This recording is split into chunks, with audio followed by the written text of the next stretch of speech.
Hey there, everybody. Welcome back to Number One Leading Ladies. You've got me, Kaylee, you already know me, and Kristine Jefferson on our show today.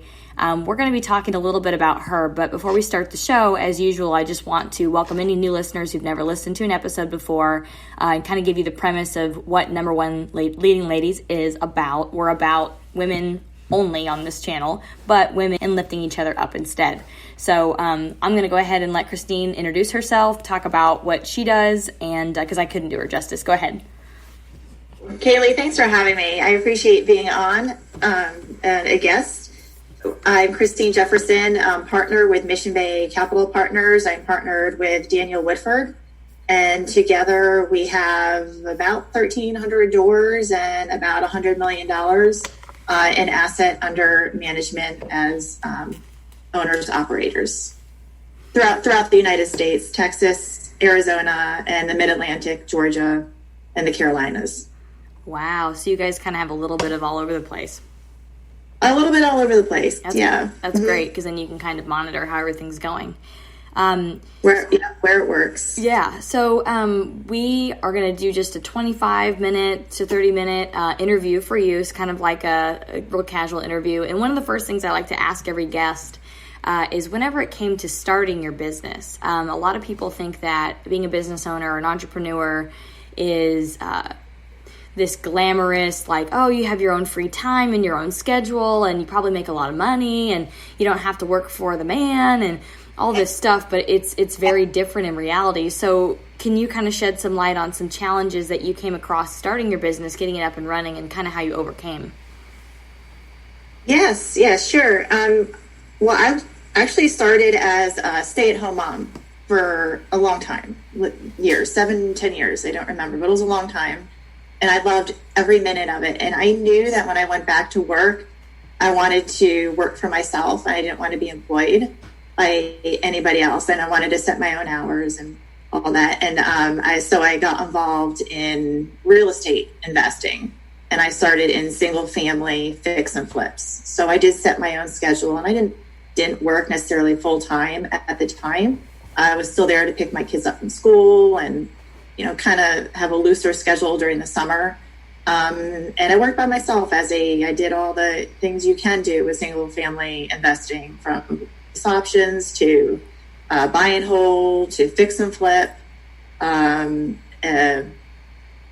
name it. The only thing I didn't do was like a subject to, but yeah, I did everything for years, from 2008 till about 10 years. I did residential real estate, and then I transitioned from there to apartment investing, and it is my full-time entrepreneurial job, quote job.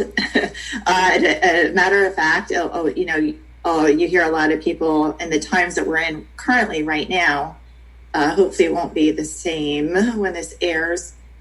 People are like, well, what can we binge watch on Netflix later? Or I just did another puzzle today, or, I'm very fortunate that I am working, but I don't have the luxury at this point in time as being self-employed or an entrepreneur to really take time off because of what we're doing. And it's still, for me, full time.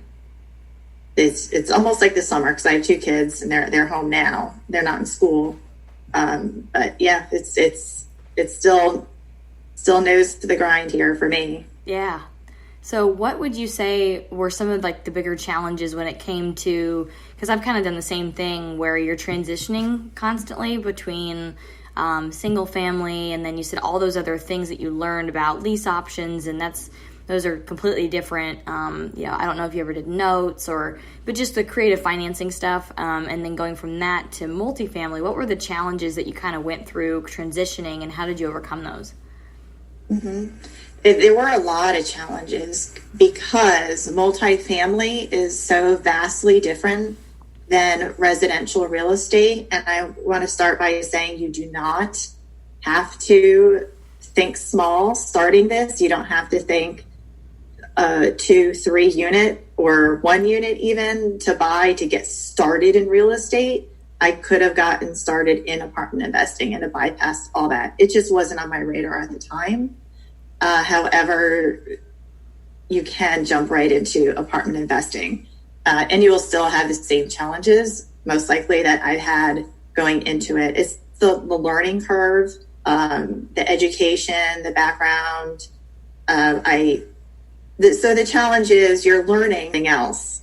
I couldn't just stop what I was doing and start apartment investing. It was like a transition period. So the workload or time spent was more as it overlaps. For me, it was. So you're overlapping and you're learning, and then just doing it. And as you get challenged, you grow. And if you're not getting challenged, you're not in it enough, and you're not learning enough. You're not taking action enough if you're not being challenged. Yeah, 100%. So I guess I'm glad that you took that perspective on it, because that was one thing, when I did my first apartment deal, I did my first raise, and no one knew who I was, and I had no track record. It's like the freaking hardest thing I've ever done in my life. And then after that, it became a little bit easier to do things. And someone had said, yeah, if you're not on the edge of losing, or if you don't ever fail, you're not challenging yourself enough. And that's kind of like a scary line to be on, but it's true. I mean, you have to constantly be uncomfortable, I think, to grow. So thank you for answering that. And, along with those challenges, what do you think has been your biggest lesson so far? My biggest lesson is not an immediate gratification kind of, say, career. For me, it is a career, but as far as what you want, it's not immediate. It does take some time before you gain traction and get set up. I mean, for me, it took about a year before I saw any results of my effort. So and I'm going to bring that back to the challenge, is it's a huge, a lot of times you are by yourself. I'm by myself working at home. I do have, I have my partner, thankfully, and we have other partners in other deals. So we do have communication that way, but for the most part, I am by myself. And it's a lot of staying mentally focused and challenging yourself and getting yourself kept up, because it's easy to go down rabbit holes throughout the day. Mm-hmm. And for me, it's like, it's all me. If I don't do it, no one else is going to do it. Yeah. If I don't push myself, no one's going to push for me. If I want to see the results that I'm expecting of myself and what I want and what's my dream, then I need to challenge myself and keep pressing forward. Yeah. And that's a huge lesson, like you just said, about if I don't do it, no one's going to do it for you. And it's the same thing that I try to share as a message with people about self-care, about whatever. And then I even have to go back to my own self and go, am I practicing what I'm preaching? Like this time, now that, like, if the listeners are listening and they'll hear that we're just, or whenever you hear this, we're in the quarantine or tyranny phase right now, where we're having to stay at home. But this has been a very challenging time because I'm such a motor body. Like, I always have to be moving and doing stuff to be able to drain some energy so I can focus, I got off meds years ago, but being like in my house and being, it's really hard to have discipline if I can't leave. Normally I'd get something done, get active, get something done. So I think, having the ability to take care of yourself, structure your day, and that's why I think you're doing so excellent right now, because you already have that mindset. Right now, like, there is no time. It's just like it all bleeds into each other, but having some kind of structure and some kind, so I think for you, it's kind of business as usual, so. Business as usual. Yeah. Yeah. And honestly, right now, people, like you said, they're, watching Netflix and all this stuff. And I'm like, no, man, 76% of people are totally asleep right now. This is like the best time to grow those skills that you don't already have, work on things that normally you're so busy out there doing stuff that you don't perfect something, or you don't, so yeah, that's a great lesson. Yeah. You got to do it at the end of the day. Yeah, now's a great time to take advantage. And if you're home and not working, or you have extra time on your hands, it is a great time to learn, educate, get caught up, so you're ready to go when the gates open again.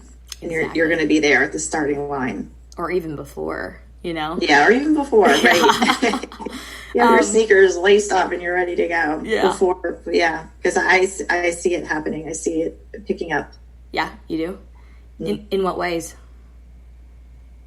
I think people or owners investors who need to sell are going to be selling. I think we do have a market that we're able to take advantage of here, maybe the next 6, 8, 12 months. For us, we're focused on our business right now. We just purchased one at the end of March. So we had planned this anyway to kind of pause our business as far as acquisitions are concerned and focus on building our business, building our systems and processes, working on our business, and focus on raising capital as well. So we are prepared for when it does happen, that we're ready to go. I'm on the same page with you. The only thing I didn't cancel, like subscriptions and all that stuff, was a membership to the Family Office Club. So that's one thing that I have been lacking in, is understanding how to create close relationships with family offices that have the same like mission, vision, values, so we are really in alignment. Because I don't really want to be involved with people that don't know me and will write large checks so they can take control of everything. I want to be one-on-one, understand each other, give to each other. And now is the time to slow down and do that. So read a couple of books. I'm working on what is it called? To be a certified capital raiser by this institute or whatever that the Family Office Club has. And I've learned a lot of, again, how to bring things to you instead of constantly fishing for it, or instead of hunting, bringing it to you and being a resource. But anyway, so that's been now the focus, because what I want to do, or what I'm going to do, is have $400 million liquid capital on tap from different individuals, but it's going to take a little bit of work right now. So you're right, because we need that cash. It will, right. We need it in the hopper. Yeah. We do have an acquisition where we're, we can put it out there to our investors, our potential investors. Yeah. Who we already have a relationship with. So now's the time to be building the relationships. Smart. Yeah. Yes. Mm-hmm. Yeah. Go back in. That's one thing that I realized. It's a strength and a weakness of mine, is that I'm really good at meeting people, and I'm really good at, because I'm super genuine and open and honest, creating those relationships on a relatively quick basis. But that's one thing that I'm horrible at. I'm a good hunter, but I'm a bad farmer. I always have been in my sales jobs, everything. I'm home office needs to do all the follow-up stuff, I suck at that. And now trying to work on growing that skill in reaching back out to the contacts we already have. So you're right. Yes. Staying top of mind for people. So all of a sudden they get a deal, or you present something to them who is this for? Who is this company or a person again? I don't remember. So it is important to continue to stay up, whether it's automated or you do it yourself once a quarter, staying in touch with people. What do you think, are you a passive investor in any deals where you get communication? I am not a passive investor. I should be, to see how other operators work. I do know other people on our general partnership team who are passive investors on other deals, so they do share with me their communications or ideas. Yeah. Or they'll share oh, I like what this operator did. Yeah. And think you can implement it. This is somebody on our general partnership team, and if it's a good idea, if it's going to help our communications with investors, and we would certainly do something like that. But yeah, no, I'm not. I'm only invested in our own. So yeah, same thing with me. I think I'm gonna have to tap some brain power on that too, because obviously I'm hearing things and you're hearing things, and last thing I want to do is be annoying. But figure out a way to kind of give more. Cool. So you shared with us your your biggest lesson, kind of some challenges that you've overcome in the business world and then real estate world too. And then one of my favorite questions is, what would you say is your biggest win? Biggest win. My biggest win was moving to apartment investing from residential. And then there's wins all along the way, but my biggest win is finally doing what I think I am meant to be doing. I had incredibly huge setback and challenge on my very last flip I did. And it was enormous to me. It crushed me, brought me to my knees. And I didn't learn all of this investing just to put it to bed and get a corporate job, which is nothing wrong with that. But it's just, I'm like, there's no way I went through all of these challenges and lessons. And I just was guided towards apartment investing. And I'm like, this is it. This is where I'm meant to be. So a win is finding apartment investing as my career path. I don't consider it a job. I love it. I to a fault, I probably am in my office too much and not as balanced with family and downtime as I should be. But wins all along the way. Each time we acquire a property, each time we get a new, investor that we're able to help through with passive income, like they're all little wins along the way. That's great. I was going to ask you, what did you say? Because there's so many different aspects of apartments, and that's one thing that, again, is a kind of big eye-opening experience. I constantly have to check in with myself, and it's like you said, it's almost difficult to go from single family to multifamily because it's so different. Like the mindset, I constantly have to kick myself in the butt and go, depend on your team, reach back out to them, ask for help. Please, we're in this together. It's not just you, so I have to constantly work on that. But as far as how many different things are involved, and they're not little tasks. So like if you're going for like a 250 unit apartment complex and you have due diligence, right now I'm doing exactly what you're doing, or I'm writing out systems and processes for, PSA, for everyone who doesn't know what that is, purchase and sale agreement accepted. Now we do this, now we do this, now we do this. Those processes and systems are so important because you need a partner that's going to like just do that, because it's like a month worth of work straight up, just doing all that stuff and making sure you have all the information you need to make the best decision, stay in it or get out. Same thing when it comes to like all the legal contracts and insurance stuff, and I mean, on and on and on and on. And then, once you're in it, then it's operations. I mean, the accounting part of it, then the reporting part of it, investor communications. I mean, there's so many different parts, and so I've had to learn to have partners and be good with that, and to delegate and to share. You know what I mean? So that's been huge. But one of the things that I enjoyed the most is actually like the community part of it. That's probably my favorite part. What would you say would be your favorite part of all the pieces? Yes, my favorite part is partnerships and working with other people towards the common goal, of course, of making money for your investors and the property. And so partnering up, because the single family for me, I was solo. I didn't have a partner. I did everything by myself, everything. Yep. And moving to apartments, I'm like, oh my gosh, first of all, you can't. If you want to grow, you cannot. Literally, you can't do it by yourself. The lender won't even lend to you if it's just you. Like you can't, if you have no experience, you just can't do it by yourself. So you have to partner, and you're not in it. And the beauty is you're not in it alone, and you can start small. And I don't mean small like a 2 unit. I mean small as a partnership role in a 100+ unit. If you're working, you network and meet people, like you said, a community, and you're talking to people with the same morals, values, common goals, and you partner up, and that's how you advance and move forward and learn. And so it's all about partnership. It's not a solo sport, and that's one of the huge things I love about apartment investing. That's awesome, the partnership aspect of it. Yeah, I do like that. Where sometimes, like I was talking to you earlier about, vendors and different people. And so what's funny is originally I was like, okay, team mindset. So that means you have a lawyer. That means you have an accountant. That means you have all these professionals.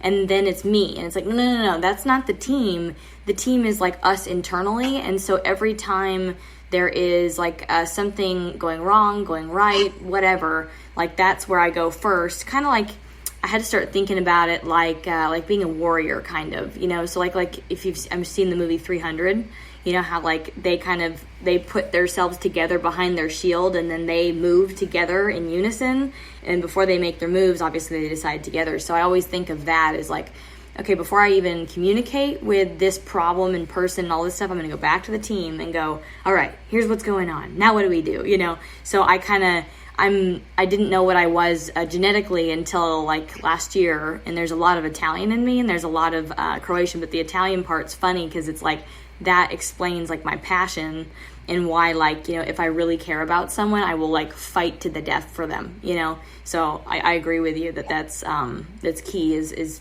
you know, being on the same page and having people that have the same, would you say, values and things like that. Yeah, that's awesome. Mm-hmm. I agree. Yeah, it's hard for me, especially because I've been a single female forever. You know, as that type of person, I've been very self-reliant. You know, so whether it's like changing like the air filters in my car or changing the spark plugs or this, that, and the other, like I know that I'm capable of taking care of everything that we do. I can do all of it. I can, but I shouldn't. And asking for help and having a team is like so important. Yeah, you kind of hit the... So important. And also realizing at the same time what your value is and what you should let go of in control. As far as like for us, we do have an operations assistant to help with, if I'm going through, because I mean I get a ton of emails, kind of rules me and rules my day. Yeah. That's something I need to work on. But if I'm going through an email, I answer it, I'm like, forward, I mean, to our operations assistant. Yeah. And I should think in my mind, is this something that he can do, or is it something I should be answering? What should we be focused on to grow our business? You know, I'm like, where's my best and highest use of my time? Is it paying an invoice and tracking the invoice? Or is it, you know, spending time building investor relationships or broker relationships or looking for the next deal? So that's where we are too in our business too, as far as not farming out, but growing our team so we can grow our business. Yeah, totally normal. Yeah, I've got a personal assistant and I think I would die without her. I mean, she's like another me. And she's interesting because she's very impatient. So that's good. Like it could be annoying, but I don't let it annoy me because what she's doing is she's pushing me to get her the information she needs to go. So I'm like, okay, I'll get it to you. She's ideal. Yeah. And because I'm somewhere else and she's like, remember, you know, I'm like, yeah, okay. But yeah, delegating is key, I think. Yeah. Yes. Well, awesome. You think you can't afford it. Yeah, right. And that's one thing that's been hard for me to figure that out too. And I've had to learn that lesson several times. And so what's interesting right now about this whole SBA loan thing and the paycheck protection thing, and I went ahead and applied for a couple of lines of credit too, personal lines and business lines. I hate loans, and I have personally, everything I've done, and I have a residential brokerage and the apartment stuff, everything I've spent money on, I've spent my personal money on it, everything. So I'm like, 70 to 90% of my money goes to building the business. Well, what's interesting is that I have hired people that are cheaper, that are not as, like, they should be more expensive, and they should be more of an expert at what they do. And if it was, because you want to make sure the result that you're wanting, you get 100% of that. And if it honestly was a loan, or if it was like the company's money or something, I think my vetting process would be like 180 degrees different. And now it's different, leaning on those types of things, because I'm like, I have to 100% make sure I'm vetting everyone that's worked with you. I know that you're going to perform. It says in the contract, if you don't perform, I get my money back. Like, so, and then now everything is growing so much better, you know, because of using anyway. So it's just interesting how this COVID thing has forced me into a position where now we're using higher quality people, producing higher quality things faster, and they're producing their income producing activities like marketing, producing courses and other things that, you know, are anyway. So it's very interesting how things are going right now. But yeah, that team is critical. Well, we're just about to 15 seconds before I wanted to stop. That's perfect. So our audience, if they want to get a hold of you, how would you best prefer them to get a hold of you? You can go on our website, which is Mission Bay CP, like Capital Partners, missionbaycp.com. You can reach me that way or on LinkedIn. I'm on LinkedIn, and you can go to my website or email me through or message me through LinkedIn. My email address is also Kristine@missionbaycp.com. That's easy. Now, if there's one thing you could ask our audience for today, what would that be? Action. For everyone to take action. For someone to do one thing today that will advance you. Perfect. And on that note, guys, we will see you on the next episode of Number One Leading Ladies. I appreciate your time today. Thank you so much. And for all our listeners, thank you for your time. We will see y'all soon.